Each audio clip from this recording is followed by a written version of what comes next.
Welcome back दोस्तों। कुछ लोगों की रिक्वेस्ट पर मैं इस मूवी को लेकर आया हूँ। मूवी का नाम है सिंड्रेला। यह मूवी 2021 में रिलीज हुई। उसी तरह एक तमिल लैंग्वेज हॉरर मूवी है। अब मूवी के बारे में बात करें तो मूवी एक बार जरूर देख सकते हैं। काफी सारे हॉरर इवेंट्स है। तो चलिए ज्यादा स्पॉयलर्स ना देते हुए लेट्स स्टार्ट। और उससे पहले लुटा दो प्यार, फॉलो इंस्टाग्राम।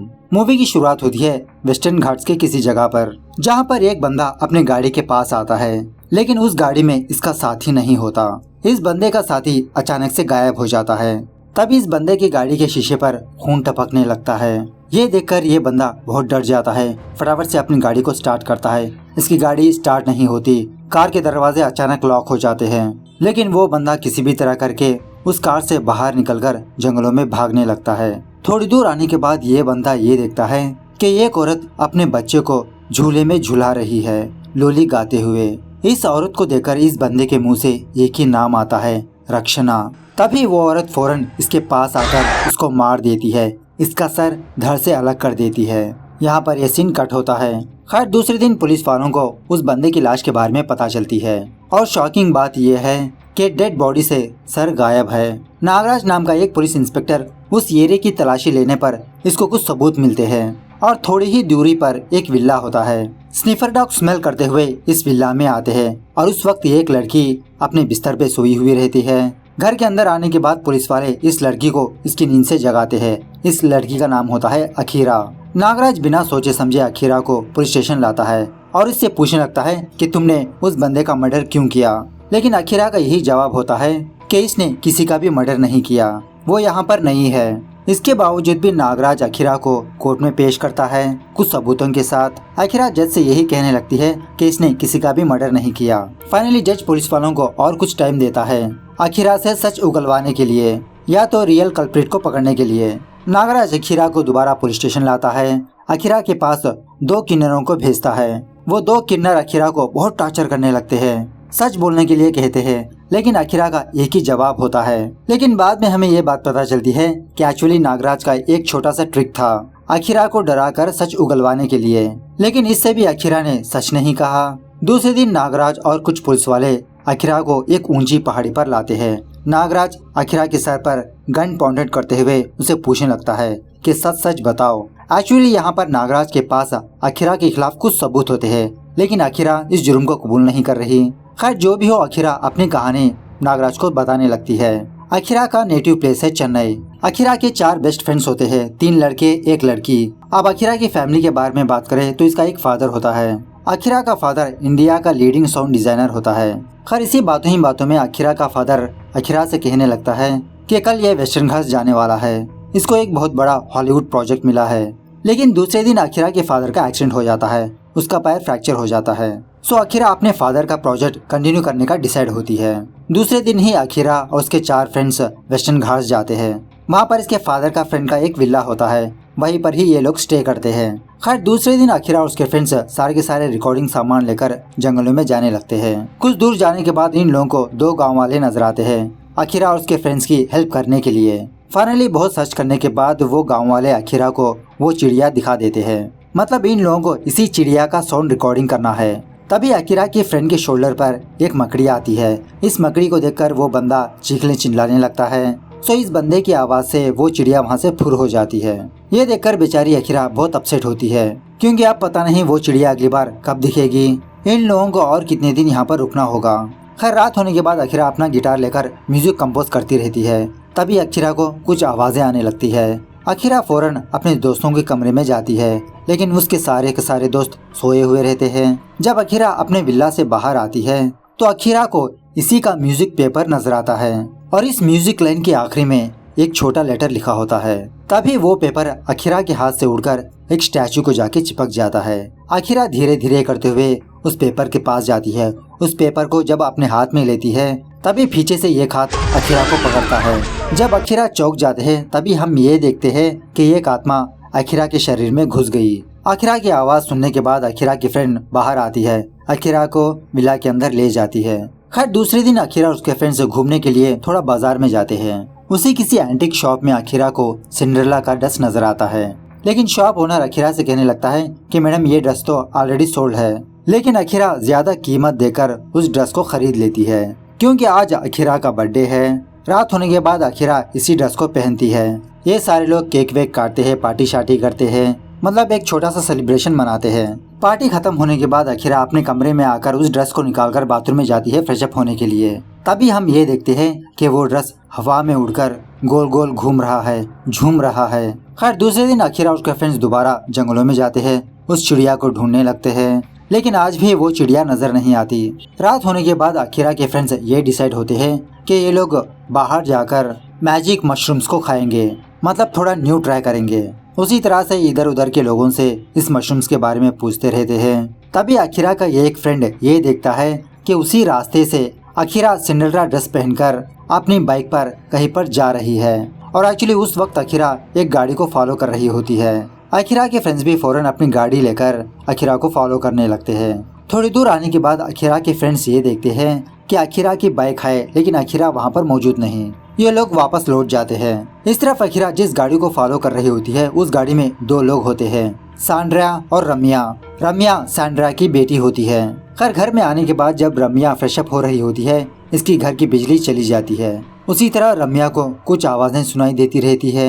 रम्या के कमरे में ही हम सिंड्रेला ड्रेस को देखते हैं। देखते ही देखते रम्या के साथ और कुछ हॉरर इंसिडेंट्स पेश आते हैं। रम्या चीखते चिल्लाते हुए अपनी मॉम को बुलाती है और बताने लगती है कि उस बास्केट में कुछ है। जब सैंड्रा आके देखती है तो उस बास्केट में कुछ भी नहीं होता।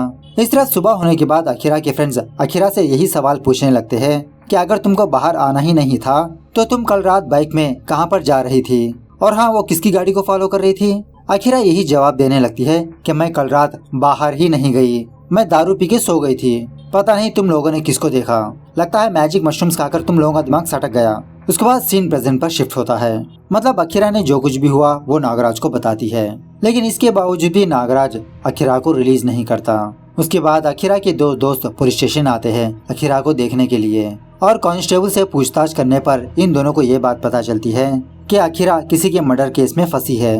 खैर इस तरफ रात होने के बाद जब रम्या अपने लैपटॉप में कुछ काम कर रही होती है, सैंड्रा रम्या से खाना खाने के लिए बुलाती है। रम्या कहती है कि आप चलिए मैं आती हूँ। सैंड्रा जाने के बाद रम्या का कमरे का दरवाजा कोई खटखटाने लगता है जोर जोर से। रम्या यही समझने लगती है कि शायद दोबारा इसकी माँ होगी। जब रम्या दरवाजा ओपन करती है तो बाहर कोई भी नहीं होता। रम्या दोबारा आकर अपने लैपटॉप पे बैठ जाती है। थोड़ी देर बाद दोबारा कोई दरवाजा खटखटाने लगता है। जब रम्या दरवाजा ओपन करती है, इस बार रम्या की एक फ्रेंड होती है जिसका नाम होता है जेसी। रम्या जेसी से कहने लगती है कि पता नहीं यार कल से मेरे साथ कुछ अजीब के हादसे हो रहे हैं, जस्ट लाइक पैरानॉर्मल। जेसी कहने लगती है अरे यार ऐसा कुछ भी नहीं होता, ये बस तुम्हारा स्ट्रेस है, टाइमली सो जाओ अपने आप ठीक हो जाएगा। लेकिन रम्या यही कहने लगती है नहीं यार आई एम डैम श्योर, मुझे ना कोई फॉलो कर रहा है, बहुत डर लग रहा है मुझे। तभी रम्या के रूम में ये आवाज आती है वो कौन है क्या आपको पता है मैडम। ये सुनने के बाद जब रम्या जेसी को देखती है तो वो एक्चुअली जेसी नहीं होती, वो एक पता नहीं कौन है ये। खैर इस भूत को देखने के बाद रम्या फौरन नीचे जाती है, अपनी माँ का दरवाजा खटखटाने लगती है। लेकिन उस वक्त उसकी माँ कान में हेडफोन्स लगाकर म्यूजिक सुनती रहती है, इसको कुछ भी सुनाई नहीं देता। सो रम्या खुद उस भूत से बचने के लिए इधर उधर भागने लगती है, लेकिन सारे के सारे दरवाजे बंद होते हैं, और उसी तरह वो भूत रम्या को बिना दिखे उसे मारती पीटती रहती है। थोड़ी देर बाद वो भूत रम्या को दिखती है। रम्या इधर उधर की चीजें उस भूत की तरफ फेंकने लगती है, लेकिन उस वक्त ग्रेविटी 0 होती है, मतलब सारी की सारी चीजें हवा में उड़ती रहती है। दोबारा वो भूत रम्या को बहुत मारने पीटने लगती है, इसको एक कमरे में लाती है, रम्या के हाथ पैरों को जकड़ लेती है। रम्या के घर में ही कुछ सांप होते हैं। वो भूत एक सांप लेकर रम्या को मार देती है, उसे डसवा कर। दूसरे दिन रम्या की मौत की खबर पुलिस वालों को पता चलती है, और फॉरेंसिक रिपोर्ट से पुलिस वालों को ये बात पता चलती है कि रम्या को पहले बहुत टॉर्चर किया गया, उसके बाद सांप का जहर देकर उसे मार दिया गया। सो पुलिस वाले सैंड्रा के पास आकर यही रिपोर्ट को सुनाने लगते हैं। सैंड्रा अपनी बेटी की ये खबर सुनकर बहुत रोने लगती है। पुलिस वाले भी कहने लगते हैं कि हम जल्द से जल्द किलर को फाइंड आउट कर लेंगे। रात होने के बाद सैंड्रा रम्या के फोटो के सामने आकर बहुत रोती रहती है। तभी सैंड्रा को कुछ आवाजें सुनाई देती है कि मैडम आप मत रोइए प्लीज, अगर आप दोबारा रोए तो आप भी मर जाएंगी। सो सैंड्रा को उसी कमरे में किसी की परछाई नजर आती है। सैंड्रा फौरन अपनी गन लेकर इधर उधर ढूंढने लगती है। सैंड्रा को कोई भी नजर नहीं आता, लेकिन सैंड्रा के साथ भी कुछ हॉरर इंसिडेंट्स पेश आते हैं। तभी उसी अंधेरे में एक बंदा सैंड्रा को पीछे से पकड़ लेता है। सैंड्रा को मारने की कोशिश करने लगता है। सैंड्रा अपने बचाव में इस बंदे से यही पूछने लगती है कि कौन हो तुम, मुझे क्यों मारना चाहते हो। तभी पुलिस आकर इस बंदे को पकड़ लेती है। मतलब पहले से ही कुछ पुलिस वाले सैंड्रा के घर के बाहर होते हैं। नागराज इस बंदे को पुलिस स्टेशन लाकर बहुत मारने पीटने लगता है। पूछने लगता है कि तुमने सैंड्रा को मारने की क्यों कोशिश की, लेकिन ये बंदा कुछ भी जवाब नहीं देता। पुलिस वालों से यही कहने लगता है कि इसी पुलिस स्टेशन में मैंने अपने बेटे की मिसिंग कंप्लेंट लिखवाई थी, लेकिन तुम लोगों ने इस पर ध्यान नहीं दिया। मैं मारूं या ना मारूं, सैंड्रा जरूर मरेगी। खैर दूसरे दिन नागराज अखीरा को रिलीज कर देता है, क्योंकि अखीरा जब लॉकअप में थी रम्या की मौत हुई। उसी वक्त सैंड्रा पुलिस स्टेशन आ रही होती है। इन दोनों की टक्कर हो जाती है। सैंड्रा अखीरा को देखकर शॉक में रह जाती है। उसके बाद सीन फ्लैशबैक में जाने लगता है। फ्लैशबैक में अखीरा जैसी एक लड़की को दिखाया जाता है और इस लड़की का नाम है तुलसी।